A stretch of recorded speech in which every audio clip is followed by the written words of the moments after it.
Two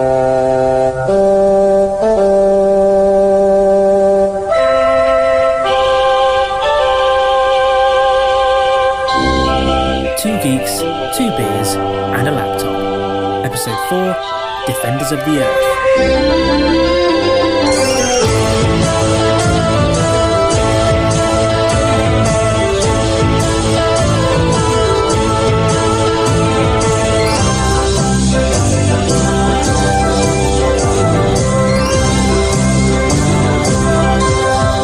How about taking it out for a test run?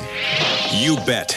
To Mongo to rescue my family and stop Ming before he leaves for Earth. You want to come along? We thought you'd never ask. Well, hello again.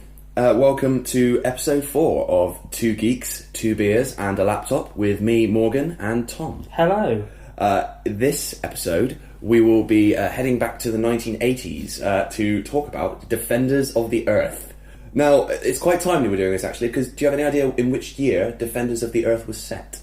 Is it a distant future? It is the far-flung future of 2015. Really? Set in 2015. I never knew that. So there you go. So, Defenders of the Earth, it was a cartoon series from the 1980s. Yeah. Ran for one season of 65 episodes. Sorry, what? So how does that work? That's more than a year, isn't it? Yeah, well, they just went, full in those days. There was no mess in. 65 episodes. But its origins go all the way back to the 1930s. Okay. So, back in the 30s, in comic strips, he had these characters, Flash Gordon, the Phantom, Mandrake the Magician, and his best friend, Lothar. Well, Mandrake's best friend? Mandrake's best friend is Lothar. Nice, I know, they're just buddies. So, but then in the 1960s, so 30 years on, King Comics, which was, not quite Marvel or DC, but you had this company, King Comics, and they, at this point, had all the rights to these characters. Okay. And so, just like how Marvel, they assembled their mightiest heroes for the Avengers. Yeah. By the time 1986 rolled around, someone had the bright idea to unite all of King Comics' top heroes. This hadn't actually happened in the comics, unlike the Avengers. They did it for the first time in this series called Defenders of the Earth, which launched in 1986. I wonder why they hadn't come up with that before in the comics. I don't know. It seems like and there have been Defenders of the Earth comics since, right. But it was something that was unique to the cartoon series at the time. Now, if you watch the first episode of the Defenders of the Earth, what's quite weird is they assemble, but it's not them meeting. So they all know each other already. So first episode starts, Mandrake's got this mansion, spaceship crashes into it. Right. It's Flash Gordon. He's just like, "Oh, it's my old mate, Flash Gordon. Quick, Lothar, get him inside." At what point did Mandrake, the English magician, meet space adventurer Flash Gordon? Former football player. Former US football player Flash Gordon turned space adventurer. Never really established. Did he crash it on purpose? No, well, Because if he knew where his house was, maybe he was doing that. It's never established if he sort of crash-landed on purpose. The reason he crashed was he was being pursued by Ming the Merciless's ice robots. All right, Don't worry about it. Flash, my friend, you must not exert yourself. But my wife and son are prisoners of Ming the Merciless. Ming? His home planet of Mongo is dying from the lack of resources. He plans to leave Mongo and invade the Earth. I came to warn you, but my ship was chased and shot down by Ming's ice robots. So the Defenders of the Earth, you got Flash Gordon. I think from the old movie and everything from the 80s. Everyone's pretty familiar with Flash Gordon. Exactly. Everyone knows who Flash Gordon is. Yeah. You got Mandrake, who is this sort of English magician with a top hat, a bow tie, a great moustache. So was he just, as you say, a magician, like a hypnotist, or is he just... Well, exactly, he's a magician, but he's got actual magic, and hypnosis is one of his top powers. But he can even, because, as I say, Ming the Merciless has these ice robots. For some reason, he can hypnotise robots. Not really explained how he's able to do that, but alright. We have pursued the golden-haired visitor to this hovel. I see no visitor here, and neither do you. Then you got Lothar, who was a character from the Mandrake comics. He's sort of the muscle of the team. Okay. He was. How's he mates with Mandrake? Again, not really established. They do look like they hang out in the same circles. They hang out. Well, Lothar is described as a Caribbean ninja. Okay. Never really explained what the origins of his relationship with Mandrake, the English magician, are. And a nice holiday sometime in the Caribbean. Mm-hmm. Just a little elbow grease and some knowledge of astral mechanics. So you got these three characters. Then Ming the Merciless. he's hiding out on Earth in his sort of HQ.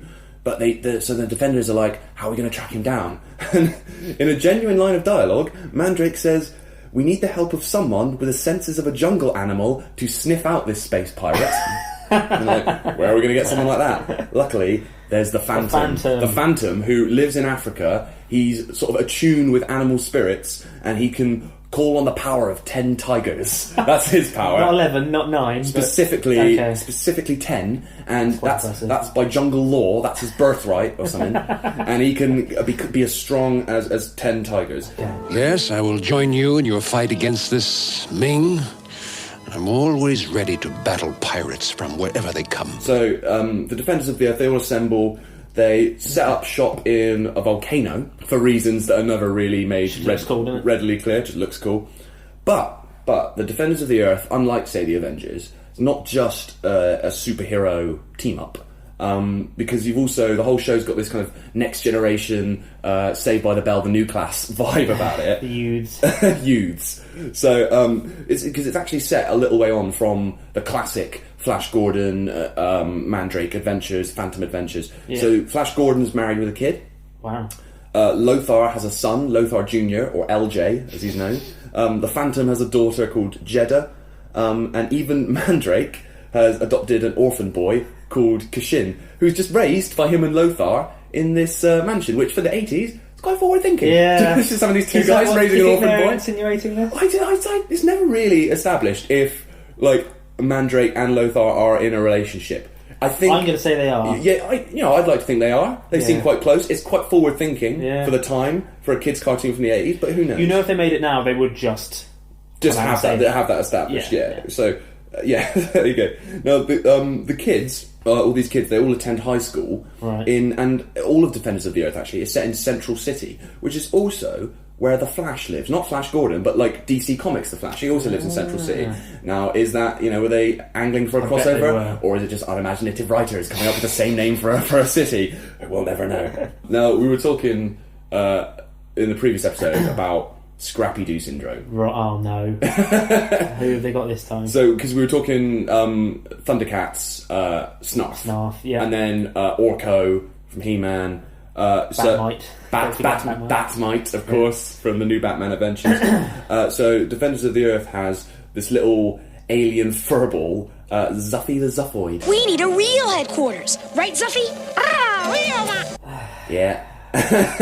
Now, I don't count Zuffy as officially one of the Defenders. He doesn't do anything, and he doesn't feature in the opening credits. Well, that's the rules. So, those are the rules, the opening credits, which list each of the Defenders. Now, I think for anyone who's maybe not all that familiar with Defenders of the Earth, maybe such as yourself, the theme tune is or theme song, I should say, is what everybody knows. I do know this one. So we're gonna play now the theme tune to Defenders of the Earth. In my opinion, it's probably one of my top 5 animated theme tunes or just theme tunes of all times. Absolutely spectacular. Here we go. Defenders of the Earth. Defenders. Out of the sky, his rockets ignite. Jets into battle, flying faster than light. Flash Gordon, Lord of the jungle, the hero who stalks. The beasts call him brother, the goes to war.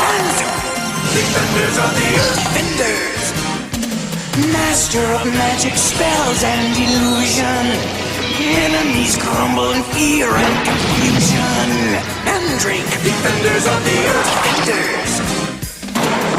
His strength is a legend. His skills conquer all.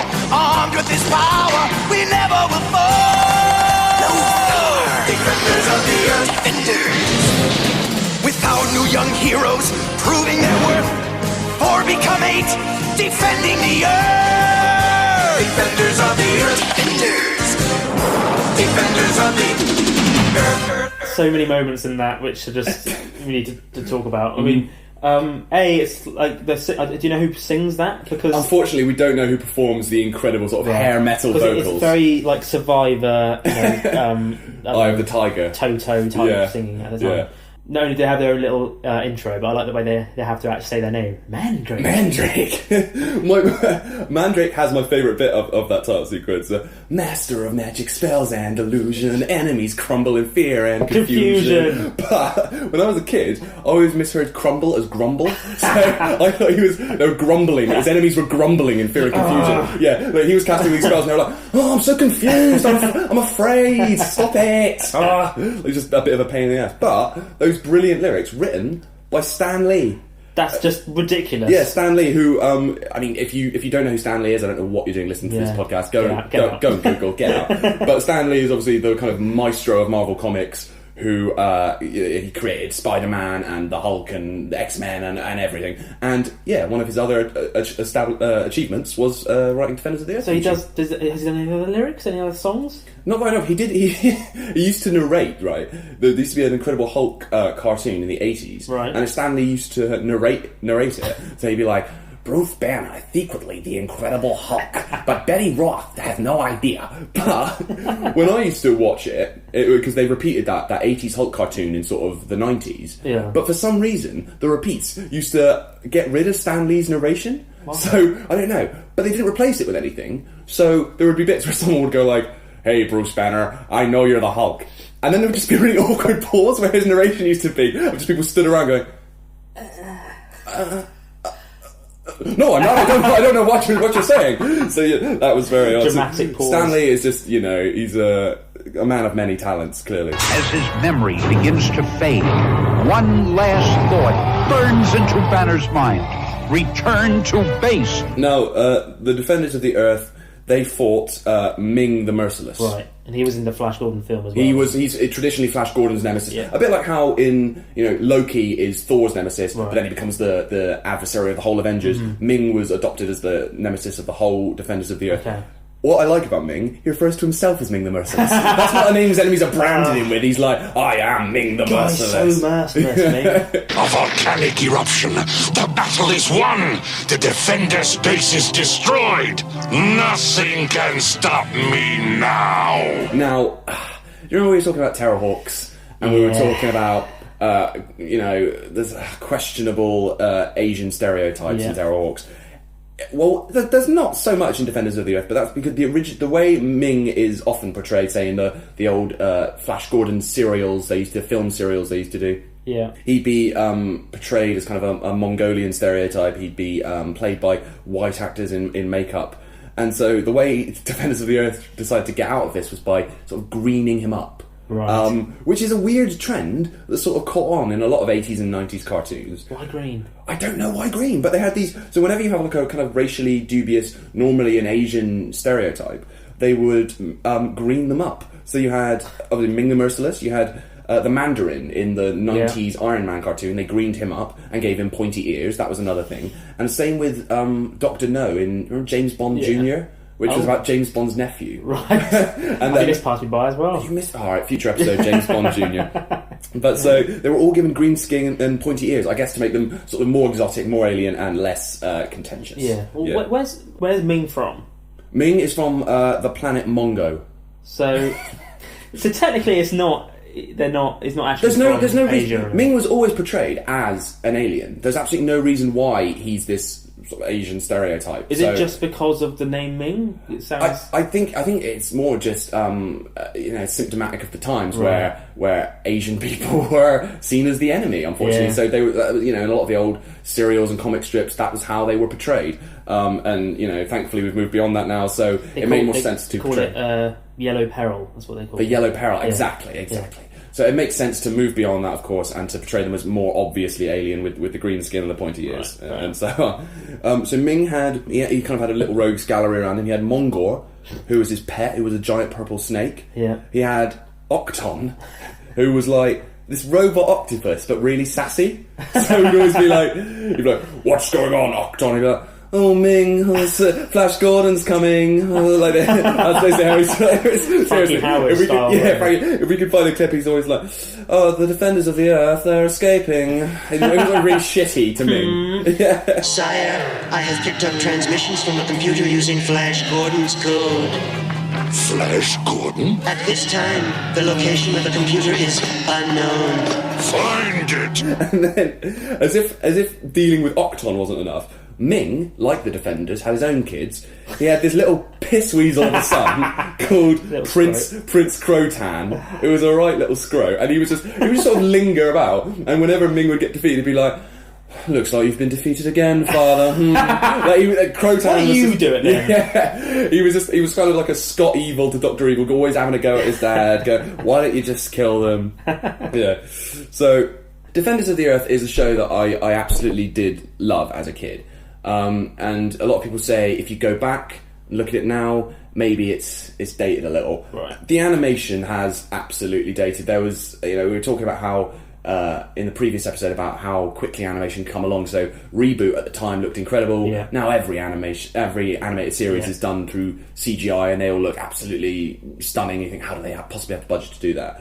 Something like like Batman the animated series in the 90s looked incredible. That was a big trendsetter, and so even going a few years back to Defenders of the Earth, the animation is quite limited. It's a weird thing where they had in the 80s where character designs would kind of fluctuate from episode to episode, so people look quite different. Voices change. Sometimes Mandrake is British, sometimes he's American. They can't quite decide. But the reason I sort of stand up for Defenders of the Earth and say it's not just nostalgia that people remember, it's not just the theme tune, it did sometimes go quite dark at times. So in the first episode, Ming the Merciless is holding Flash Gordon's wife and son, Rick Gordon, hostage, and Rick escapes. He becomes one of the Defenders, but they just kill Flash Gordon's wife in the first episode. They kill his wife, and so he's like, Ming has murdered my wife. I'm going to get vengeance. It's like for a little kids show, it's quite mature. So did it go all taken after that? He was just yes, pretty much. So he's like, Ming the Merciless, you've killed my wife. I will find you. And so he's after, literally, that's basically the end of the first episode. He's like, I will find you, Ming, and I will kill you.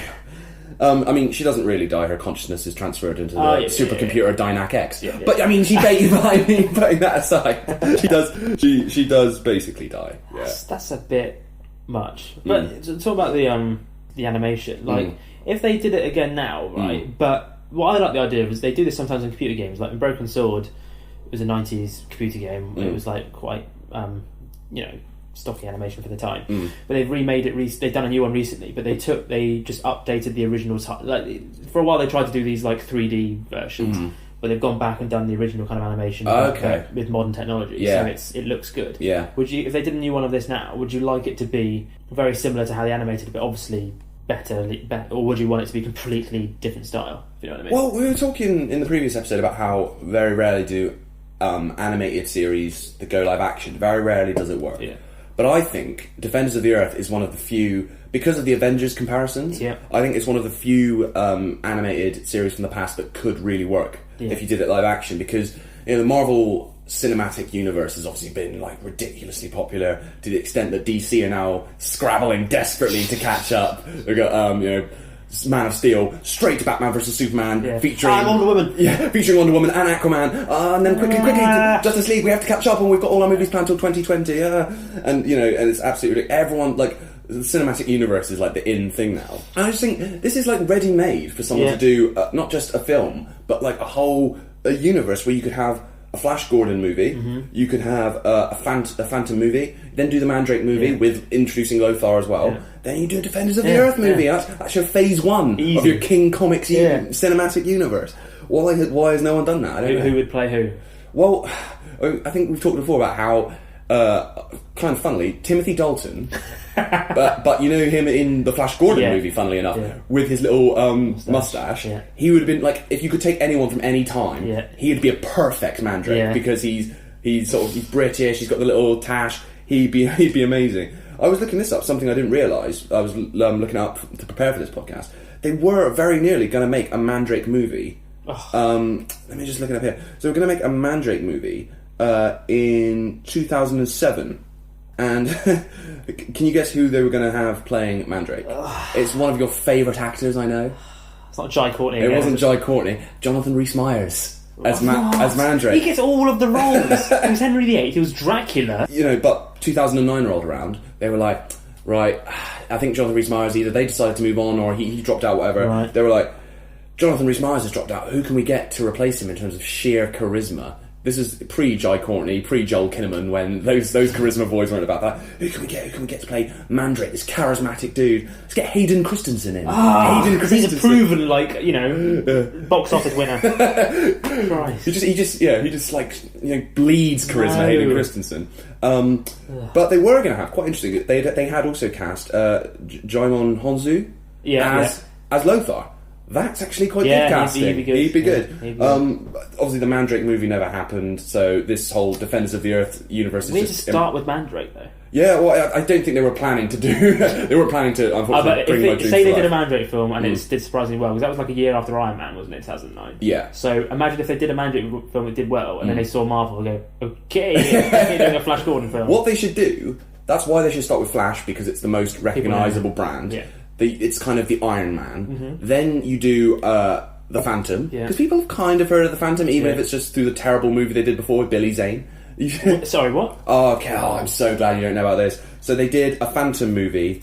Billy Zane. Billy Zane as the Phantom. Also starring a sort of pre-fame, sort of post Darling Buds of May, pre-Mask of Zorro, Catherine Zeta-Jones. Right. 1996. Directed by Simon Windsor, appropriate because we all winced through the entire movie. It was a Phantom movie starring Patrick McGoohan, star of The Prisoner. There you go, a little thematic link back to the previous episode. So who was who? Billy Zane was the Phantom, right?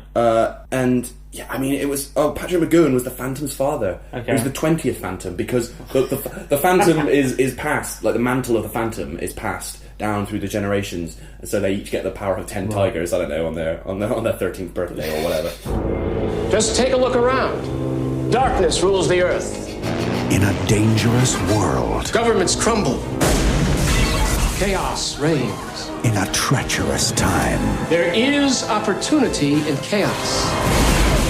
Evil is a fact. We shall succeed where they have failed. Drax is on a quest for a supernatural power. They know far too much. And courage. Stop them. You're the only one who can. Is a phantom. Who was that guy? Somebody I already killed. There are some who say he is only a myth. Soon they will discover the Phantom is real. So yeah, they did make a Phantom movie. We pretend that didn't happen. Okay. But anyway, as I say, you make a Phantom movie. Mandrake is probably the character people are less familiar with. Mandrake is sort of like the Guardians of the Galaxy, where people aren't so familiar with it. But because of the sort of the way Mandrake works, you could have a bit of fun with it. It could be a little bit tongue in cheek. You could do a sort of Guardians whole thing with it, and then you do Defenders of the Earth, which is the Avengers, and it would be incredible. I've just read, this might be in your notes already, but In Time. In Time. So I was going to get onto this. This so is fascinating. They never quite made a Mandrake movie, but In Time, which is this 2011 science fiction movie with Justin Timberlake, not as Mandrake, but it stars Justin Timberlake and Amanda Seyfried, and it's actually based on a Mandrake the Magician short story where time is a currency, and if you spend all your time, you die. So that's kind of that's the closest thing we've ever got to a Mandrake movie or to a King's comic cinematic universe. It will happen. Well, I don't know. It's too late now. I reckon. I think people are already like fed up of the Marvel movies. Well, it's like we know all the films coming out now until like 2029, and it's like by then surely we'll be like, I've had enough. If they want to do a Defenders of the Earth movie, they need to do it now, and they need to give me a little stipend for getting this whole idea underway. And I want Josh Holloway to play Flash Gordon. You want Josh Holloway to play Flash Gordon? I looked this up online. People are suggesting Chris Hemsworth. Maybe if you think of him you can't be both Thor and less Flash, Thor, but more like you remember at the start of Star Trek where he's Captain Kirk's dad. He's kind of Flash Gordon. Could kind of work. He's in Star. What? Oh my god! Chris Hemsworth is in. Did I say Star Wars? I meant Star Trek. I think you said Star Trek. But yeah, the new Star Trek movie. Chris Hemsworth plays. That's like his first pre-Thor role. He plays Captain Kirk's dad. He dies, and his mum is Jennifer Morrison from Once Upon a Time. I remember House. that. All right, yeah. That's mental. So, anyway, back to Defenders of the Earth. So I mean, yeah, there's never been a movie, but Defenders of the Earth did sort of get a kind of quasi sequel, which was this show called. This was eight years later, so kind of in the 90s. You had this show called Phantom 2040, which was about the 24th Phantom set in the future. because as I said, the Phantom Mantle is passed down through the generations. This show had absolutely incredible animation, and it's never directly linked to Defenders of the Earth, but in one episode, Mandrake has a little unnamed cameo as like an old friend of an old Phantom. So it's kind of a sequel. Is it canon then, do you say? I'm going to consider it canon. Favourite word? Yeah, you could consider it canon. So yeah, there you go. Phantom 2040. The year is 2040. The place is Metropia. Here, a new hero prepares for action. The man who cannot die. The ghost who walks. The Phantom.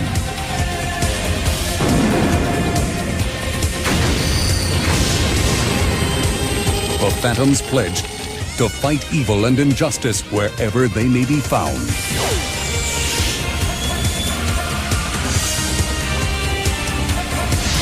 In this future world, in this dying city, with the fate of the Earth and all humanity in the balance, the Phantom is there. Has any series had more episodes than Defenders of the Earth in one season?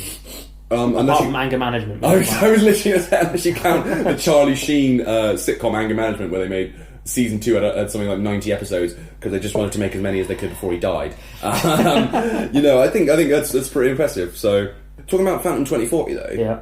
You have you ever heard of the show Sherlock Holmes in the 22nd Century? No. Which, in a word, it always leads me on to the other, because it's kind of the same thing. You've got these like classic literary characters, and you transpose them into the far-flung future. I don't know if we'll do the future episode on this, but like Phantom 2040, it was about Inspector Beth Lestrade, who's like this descendant of Lestrade in New London. This mad scientist creates a clone of Moriarty, right? So she's like, oh, I've got to fight Moriarty. So they again use science to bring Sherlock Holmes back to life. He's not a clone. They just like, you bring him back to life. Okay. If they could do this, why don't do it on a wide scale? Bring everyone back to life. Don't worry about it. He then teams up with a robot Watson, right? It just sounds ridiculous. You say it sounds ridiculous, right? You got clone Moriarty, like rejuvenated Sherlock Holmes, robot Watson, but then they actually did quite not all the episodes, but some of the episodes were actually quite like accurate, given that they were transposed into the future. Adaptations of like the Arthur Conan Doyle stories. They kind of did like futuristic versions of them. So no more or less kind of ludicrous than Sherlock the TV show Sherlock, where a lot of it's very, very loosely based on the original stories. I'd love it if they did that as a film. Sherlock Holmes in the 22nd century, Just get Cumberbatch in the future. Yeah. And Martin Freeman doing a voice in the robot. And people and people sniff at that, but it won a daytime Emmy. Sherlock Holmes in the 22nd century. Who was in that? Who was in the cast? Who was Sherlock Holmes? Sherlock Holmes in the 22nd century. Fascinated. I seem to remember that also had an incredible theme song. Mainly it was just someone singing the words Sherlock Holmes in the 22nd century over and over.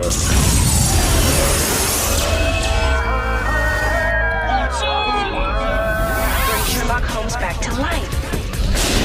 Back to life. It's elementary, my dear Watson. Sherlock Holmes in the 22nd century.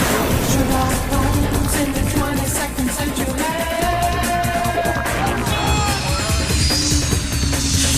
Sherlock Holmes has resolved the case. Moriarty.